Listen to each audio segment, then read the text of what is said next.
El Uane y el Unihipili están en el mismo cuerpo.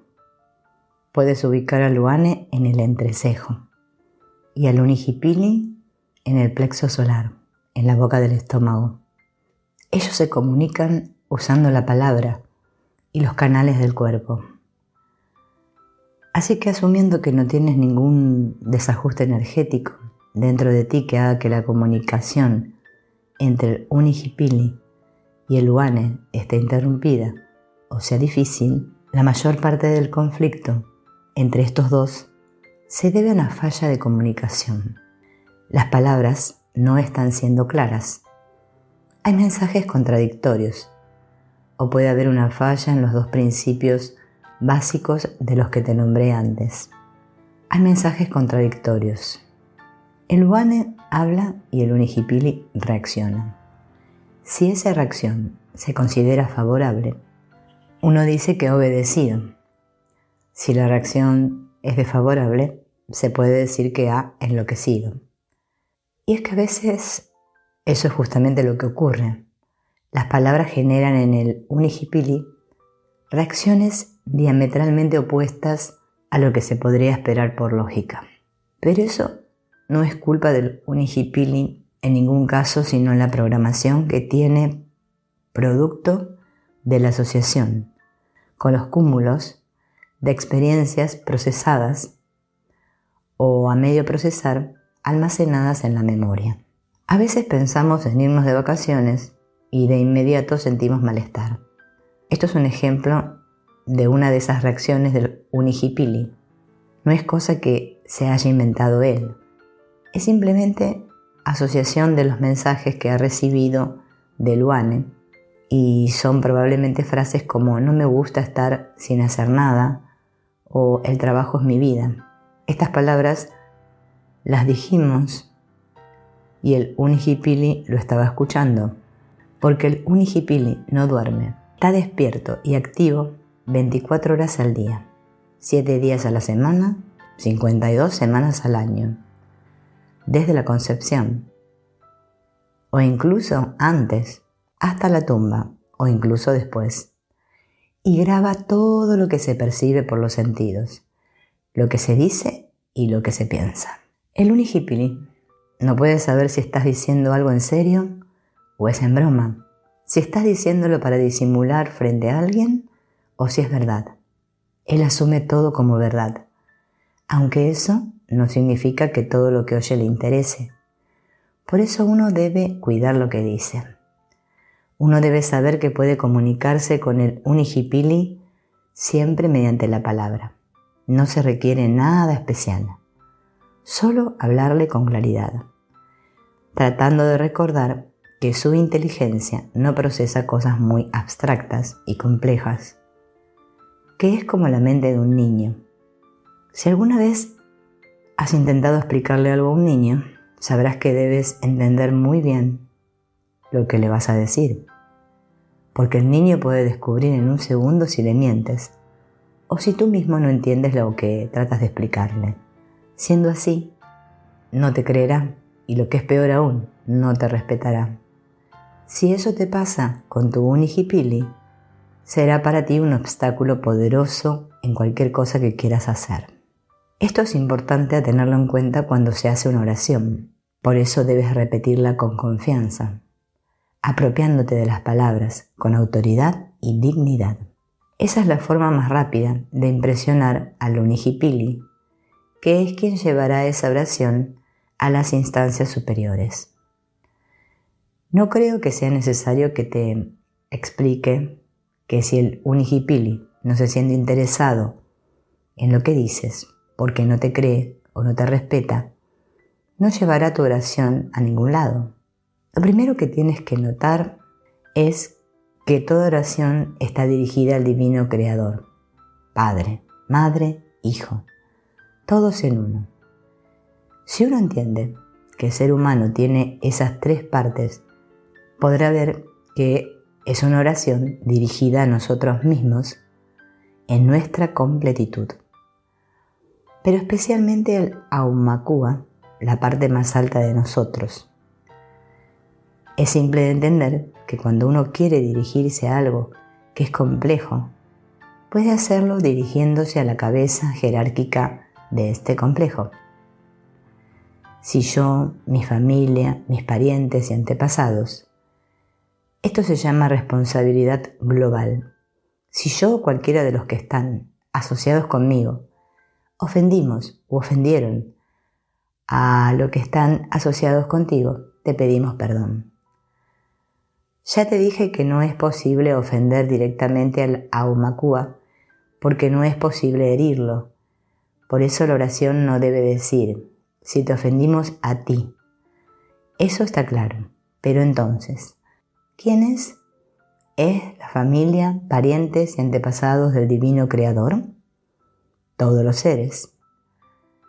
Los cajunas decían que el Aumakua no estaba solo, sino que existía una gran asamblea de Aumakua que se llama Poe Aumakua y que eran conformados por todos los Aumakua de los humanos encarnados y otros Aumakua no asociados con seres humanos. Cuando nosotros herimos a alguien con mala voluntad, sin respeto por la vida, entonces estamos hiriendo a un familiar de algún Aumakua que es familiar de nuestro Aumakua. Todos los seres tienen Aumakuas asociados de un modo o de otro. Entonces, cuando los herimos, estamos ofendiendo a esos Aumakua, aunque no les ofendamos directamente porque, como he dicho, no podemos herirlos. Si los ofendemos al despreciar y maltratar a los seres con los que están asociados.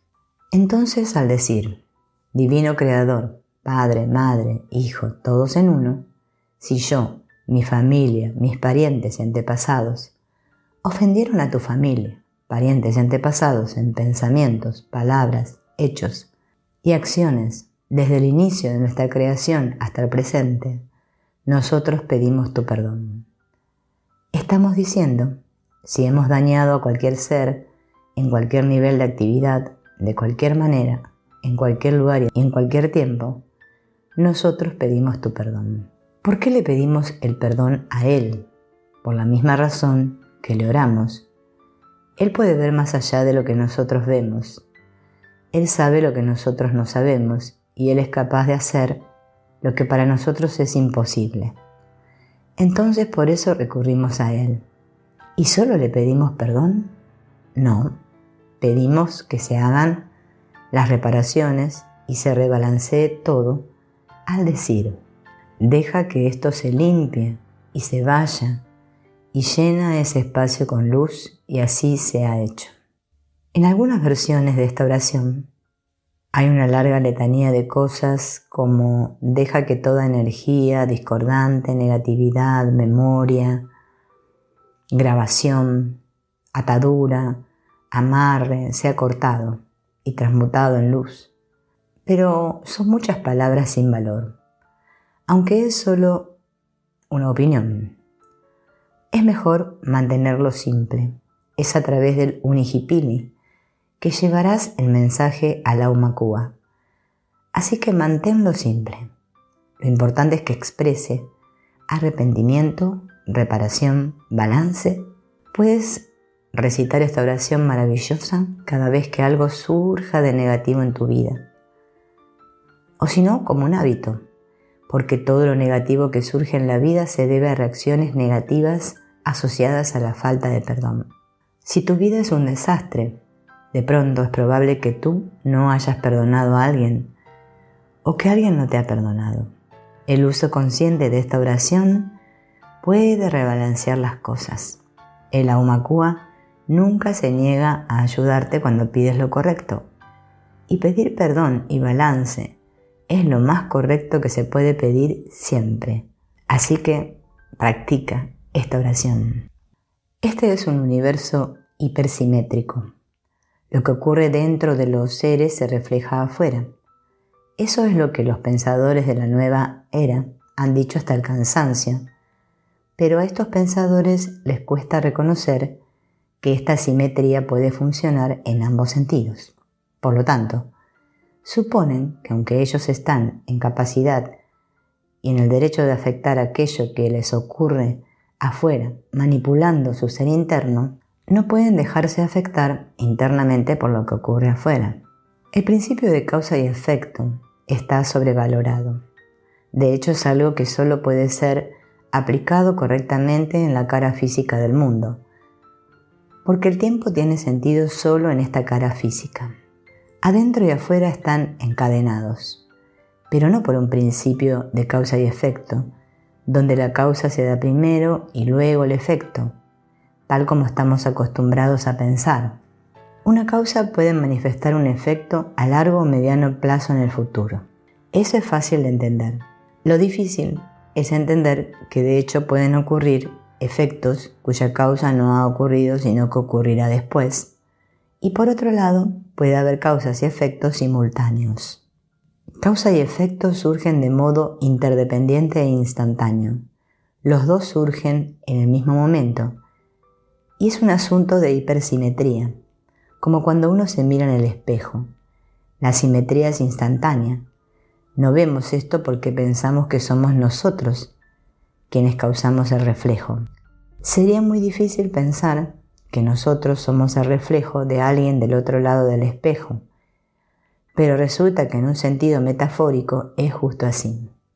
Entonces, resulta más adecuado sustituir el principio de causa y efecto por el principio de sincronicidad. Cuando nosotros queremos comprender la relación entre el mundo sutil y el mundo denso.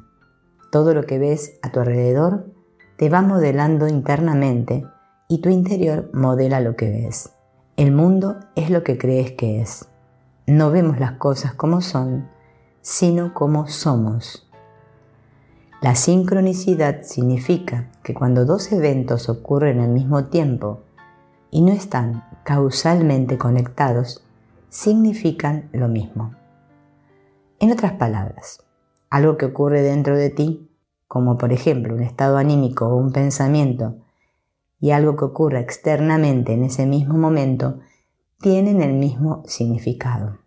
Este es el principio que rige toda forma oracular de adivinación. Afuera y adentro están conectados de forma sincrónica, y esta conexión que se muestra es una conexión simbólica, por lo cual, aunque sea muy personal, no es difícil de ver.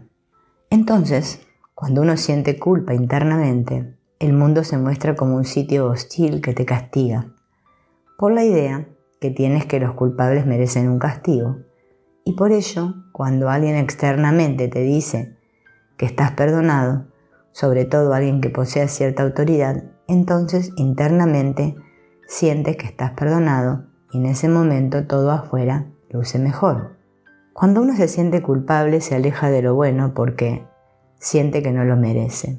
Y si esa culpa es muy profunda, se acerca a lo malo para castigarse, entonces entran conductas autodestructivas como las adicciones a las drogas y a otras cosas perjudiciales. Si uno lastima a alguien que ama, deja de ver a esa persona y eso ya es parte de su castigo. Pero siempre habrá quien comente que conoce mucha gente mala que hace mal y que se regodea en eso. Pero esas personas, por muy malas que sean, no pueden evitar la culpa, excepto siendo psicópatas y sociópatas, que son condiciones clínicas. Y de hecho muchas de las maldades que hacen provienen de su incapacidad de manejar la culpa. Hay gente que hace daño a otros y que luego se les ve muy felices, pero si les echas una segunda y tercera mirada, se observará que lo hacen de forma casi patológica. Están completamente inmersos en este mundo porque no pueden regresar a su hogar, no pueden regresar a sí mismos porque se sienten culpables. Solo pueden vivir en la periferia, no pueden ir al centro. Esta condición es lamentable. Tú puedes creer que se están gozando la vida, pero no. Son personas que han sido expulsados de su propio hogar y están simplemente vagando por ahí. Hay gente que busca hacer el mal continuamente porque hicieron daño en algunas situaciones en las que no hubo resolución, perdón, y por ello concluyeron que son malas personas. Y cuando uno es una mala persona, solo puede buscar hacer malas acciones, porque uno está buscando inconscientemente que alguien le ponga un alto, a las buenas o a las malas. Esta es una idea quizás extraña para las personas occidentales, pero es muy común en Oriente. El malvado sigue haciendo el mal con la esperanza inconsciente de que alguien lo detenga. Ese detenerse puede ser violento, como en la épica hindú, o puede ser un simple acto de redención. Es muy importante ser perdonado, ser liberado de la culpa, porque la culpa es causa de todos los males humanos en un nivel u en otro. Afecta las relaciones, la salud, la prosperidad y el desarrollo personal. Ahora bien, digamos que el proceso de perdón tiene dos partes. Por un lado, está alguien que lo pide y por el otro, alguien que lo concede. A simple vista es un proceso bastante simple. Pero de las dos cosas, ¿qué es más simple? A este punto va a haber opiniones contrarias, porque por un lado en ciertas ocasiones es muy difícil pedir perdón y en otras es claro que conceder el perdón no es nada simple tampoco. Alguien que en realidad y de modo sincero pide perdón no puede dejar de ser perdonado. Es decir, si uno tiene fe, lo cual significa en este punto confianza en la vida, sabrá que el sostener un agravio es algo nocivo para ambas partes, que toda persona en realidad quiere que el conflicto cese. Vemos personas que sienten que deben sostener su ira hacia otros, pero a un nivel más profundo esto es solo orgullo y deseo de ser fiel y no traicionarse a uno mismo, perdonando lo que uno juzgó como imperdonable. Por ahora podremos decir que hay cosas que no pueden perdonarse, pero son pocas. Entonces, si una persona pide perdón de corazón, sinceramente arrepentido desde adentro, el perdón sucede allá afuera. Esa persona, aunque diga que no te perdona, lo hará y ese nudo que tiene dentro se desatará, porque ese es el orden natural de las cosas. Pero, ¿por qué hay conflictos que duran varias generaciones? Esto es porque las personas no piden perdón, sino que piden disculpas, y por lógica simple, no perdonan, sino que disculpan. Hay una diferencia entre disculpar y perdonar. Y obviamente entre pedir disculpas y pedir perdón, la diferencia radica en la justificación. Cuando uno pide disculpas, esto va acompañado de justificaciones y excusas. Entonces, lo que realmente está pasando es que uno trata de evitar las consecuencias negativas sin asumir la responsabilidad. La justificación es una explicación para lo que haga o lo que hizo. Y mientras esa justificación o explicación o excusa esté ahí, la persona no se enfrentará al arrepentimiento que es necesario para poder pedir perdón y para ser perdonado. En otras palabras, decir, perdóname por haberte lastimado, es que yo en verdad no sabía que eso te iba a doler. No es pedir perdón, es pedir disculpas, aunque diga perdóname. Porque estás diciendo que lo sientes, pero tienes una justificación que te salva de la responsabilidad. Y es que tú no sabías o no tenías la intención. El problema, para el que pide disculpas, es que dentro de la disculpa hay siempre una falla. No sabías. ¿Y por qué no sabías? Bueno, no es que no sabía, es que no pensé. ¿Y por qué no pensaste? Porque solo hay un humano. Yo también soy solo un humano, pero no lo digo así. Si la excusa falla, se requerirá de otra que apuntale la primera y así sucesivamente. Entonces se va tejiendo una red de mentiras alrededor del hecho para simplemente justificarlo y no aceptar verdaderamente la responsabilidad. Este juego mental implica alternar entre estados de angustia y tranquilidad durante todo el tiempo en el que se sostenga el conflicto, y esto es agotador. Si la persona asumiera y dijera de corazón, sí, es mi culpa, en serio, es toda mi culpa. Y estoy arrepentido, y ahora que lo dije, haré todo lo que pueda para reparar las cosas, se sentiría muy aliviado. Es importante que notes que en el caso del pedir perdón, uno ve el daño que ha hecho y dice perdóname. No dice yo sabía o yo no sabía. Porque se comprende que el saber o el no saber no es justificación de nada. Ni siquiera se dice sé que no tengo justificación. Es un asunto de asumir la responsabilidad y como responsabilidad esa habilidad de responder es responder por los errores, asumir las consecuencias y hacer las reparaciones. Eso es pedir perdón. Si miramos al otro lado de la ecuación, uno debe comprender que perdonar es también algo diferente de disculpar. La diferencia entre una cosa y la otra es exactamente la misma. Las justificaciones o excusas. Cuando uno disculpa lo hace como un ejercicio mental. Uno acepta las excusas de la persona que las ofrece o crea una justificación propia. Entonces, si uno dice, te perdono por esto, en realidad no está perdonando, está disculpando, aunque en oración diga te perdono. En cambio, cuando uno perdona es algo que ocurre de modo espontáneo y natural, es algo que sucede solo, como todas las cosas de la naturaleza. Es algo de adentro y es sin justificación, ni explicación, ni elaboración mental. La persona vino a ti y ves que está sufriendo, entonces ya lo que estaba dentro de ti se suelta y se desamarra. Le puedes decir, vete en paz, o puedes decirle, nunca te perdonaré. Pero igual el nudo se ha ido, se fue, y tu mente no puede hacer nada al respecto. Quizás te odies por no odiar más a esa persona, pero eso es algo que te perdonarás a ti mismo también. El problema de la disculpa, desde el punto de vista de la persona que disculpa, es que mientras sea una disculpa solamente, es algo que está ahí como una herida, con una bandita, y que se puede reabrir en cualquier momento.